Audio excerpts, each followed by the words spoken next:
নতুন সরকারকে কে শপথ পড়াবেন এটি নিয়ে বিভিন্ন মহলে বিভিন্ন প্রশ্ন তৈরি হচ্ছে। আপনারা জানেন 12ই ফেব্রুয়ারি জাতীয় সংসদ নির্বাচন অনুষ্ঠিত হয়েছে এবং সেই নির্বাচনে বিএনপির সংখ্যাগরিষ্ঠতার সঙ্গে জয় লাভ করেছেন। এখন বিএনপির হাতে বা যারা সংসদীয় হয়েছেন বিরোধী দলের মধ্যেও তাদেরকে কে শপথ পড়াবেন এটি নিয়ে বিভিন্ন মহলে বিভিন্ন কথা তৈরি হচ্ছে। কিন্তু বাংলাদেশের সংবিধান কি বলছে? বাংলাদেশের সংবিধানের 145 নম্বর যে অনুচ্ছেদ রয়েছে সেখানে স্পষ্টভাবে বলা হয়েছে যে বাংলাদেশে বা আমাদের দেশের নতুন সরকার গঠন হওয়ার পর তাকে শপথ গ্রহণ করাবেন হচ্ছে স্পিকার, এবং প্রধান স্পিকার না থাকলে পড়াবেন ডেপুটি স্পিকার। কিন্তু আপনারা জানেন যে একটি বাংলাদেশে ছাত্রদের একটি গণ অভ্যুত্থান তৈরি করেছিল। সেই গণ অভ্যুত্থানের পর শেখ হাসিনা এবং আওয়ামী লীগ সরকার পালিয়ে যাওয়ার পর ডেপুটি স্পিকারও তিনি জেলে মধ্যে রয়েছেন। এখন তাহলে কে শপথ পড়াবেন এটি নিয়ে আসলে আইন কি বলছে এবং আইনের মধ্যে যে বিষয়গুলো উল্লেখ রয়েছে সেটি আজকে আমরা একটু জানার চেষ্টা করব বিবিসি নিউজ থেকে। বন্ধুরা দেখুন এখানে কি বলেছে যে নির্বাচিত সদস্যদের শপথ কে পড়াবেন।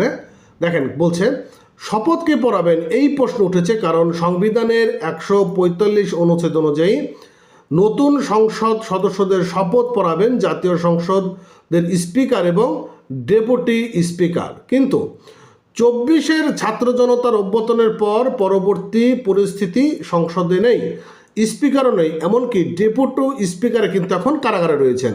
তাহলে বিষয়টা কিন্তু আমাদের পরিষ্কার যে স্পিকারও নেই, ডেপুটি স্পিকারও নেই। তাহলে এই শপথটি আসলে কে পড়াবেন? আচ্ছা, তাহলে উপায় কি আছে? অবশ্যই তো উপায় একটি রয়েছে। এক্ষেত্রে আবারও যেতে হবে সংবিধানের 148 নম্বর অনুচ্ছেদে। এখন 148 নম্বর অনুচ্ছেদে কি বলা আছে চলুন একটু জানি। এখানে বলা হয়েছে যে সংসদ সদস্যদের সাধারণ নির্বাচনের ফলাফল সরকারি গেজেটে প্রজ্ঞাপিত হওয়ার তারিখ হতে পরবর্তী 3 দিনের মধ্যে সংবিধানের অধীনে এতদেশে নির্দিষ্ট ব্যক্তি বা তদুদ্দেশ্যে অনুরূপ ব্যক্তি কর্তৃক নির্ধারিত অন্য কোনো ব্যক্তি যে কোনো কারণে নির্বাচিত সদস্যদের শপথ পাঠ করানো পরিচালনা করতে ব্যর্থ হলে বা না করাইলে প্রধান নির্বাচন কমিশন ওনার পরবর্তী 3 দিনের মধ্যে উক্ত শপথ পাঠ পরিচালনা করবে। আচ্ছা, যেন এই সংবিধানের অধীনে তিনি ইহার নির্দিষ্ট ব্যক্তি। আচ্ছা, এই অনুচ্ছেদে আরও 2টি উপায় বলা রয়েছে। 1, রাষ্ট্রপতি শপথ পাঠ করানোর জন্য কাউকে মনোনীত করতে পারে। আচ্ছা, 2, যদি 3 দিনের মধ্যে স্পিকার বা ডেপুটি স্পিকার রাষ্ট্রপতির মনোনীত ব্যক্তি শপথ পাঠ না পারেন তাহলে তখন প্রধান নির্বাচন কমিশনার পরবর্তী 3 দিনের মধ্যে শপথ পাঠ করাবেন। এই বিষয়ে অন্তর্বর্তীকালীন সরকারের আইন উপদেষ্টা আসিফ নজরুল গত 5 ফেব্রুয়ারি গণমাধ্যমের সঙ্গে কথা বলেন এবং সেই সময় তিনি জানান যে নির্বাচনের পর দ্রুত ক্ষমতা হস্তান্তর করতে চান সরকার। আচ্ছা, ভালো। তিনি বলেন এই সরকারের নীতিগত পর্যায় সিদ্ধান্ত আমাদের সামনে 2টি অপশন আছে।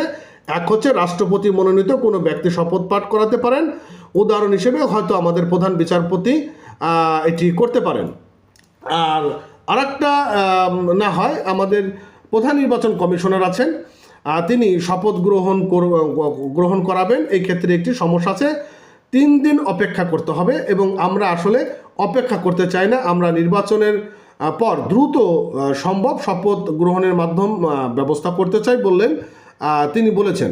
আচ্ছা, শপথের পর ক্ষমতা কে কিভাবে পাবেন?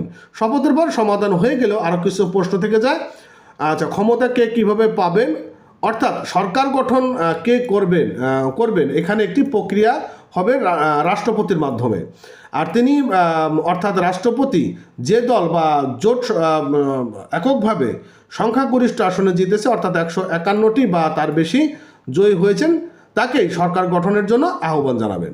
তো এই হচ্ছিল আপডেট। আপনারা বন্ধুরা অবশ্যই জানতে পারলেন যে আসলে সংবিধান অনুযায়ী কে শপথ পাঠ করাবেন। ভালো থাকেন, আর অবশ্যই নতুন হয়ে থাকলে আমাদের চ্যানেলটি সাবস্ক্রাইব করে রাখবেন, পেজটি ফলো করবেন। Thank you.